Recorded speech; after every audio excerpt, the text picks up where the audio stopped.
You probably know that plants get their energy from the sun through their leaves in a process called photosynthesis. We humans don't have our own leaves, but maybe we can get energy from the sun in a different way. Electrical energy, that is. Could there be some kind of electrical leaf? A solar cell gathers light from the sun and generates electricity, just as a leaf generates food for a plant. Let's find out how. The sun emits energy in the form of waves. These waves can range in length from short ultraviolet waves through the rainbow of the visible spectrum to long infrared waves.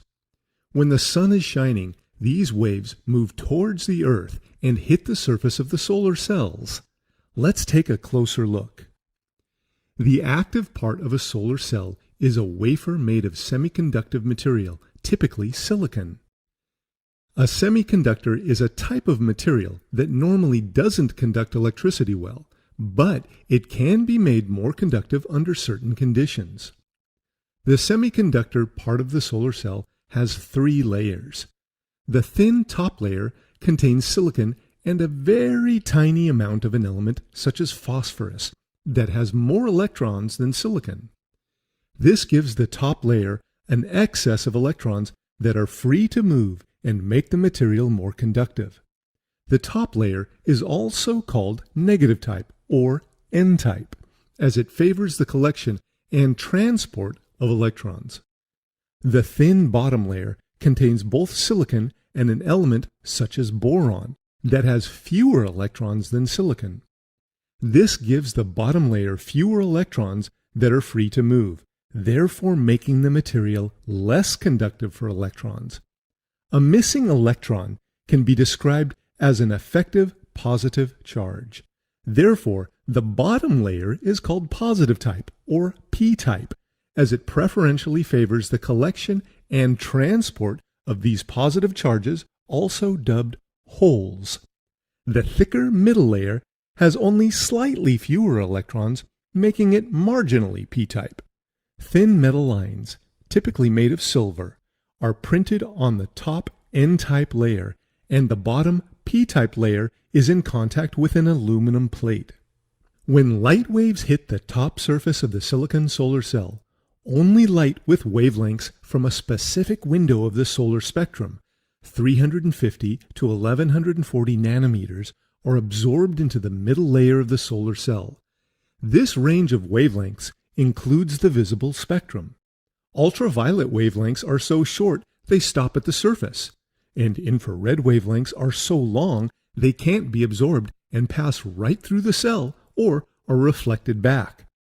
The light wave knocks an electron off a silicon atom, setting the electron loose and leaving an area of positive charge, a hole, where the electron used to be. The loose electron then moves towards the top and reaches the top N-type layer, which readily accepts electrons. Similarly, the loose hole moves towards the bottom and reaches the bottom p-type layer, which readily accepts holes. This continues as long as sunlight shines on the solar cell. Now that the electrons and the holes have been separated, connecting a wire between the top and the bottom metal electrodes provides a pathway for the electrons to move towards the holes. Flow of electrons is electrical current. One solar cell produces several watts of power. This may be sufficient for running a calculator or a phone charger, but it's not sufficient for running a toaster, for example, which uses 1000 watts. So, several solar cells, typically 32, are wired together to make a solar panel. Several solar panels are needed to generate enough electricity to power a household. As leaves generate food for plants directly from the sun's rays, solar cells are a viable way to convert the sun's rays directly into electricity that we can use. Future challenges include improving the efficiency by which a solar cell converts sunlight to electricity and making the solar energy cheaper.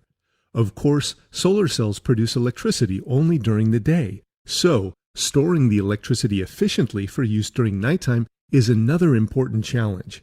Advancements in solar technologies present the potential to power our lives if we just leave it to the sun.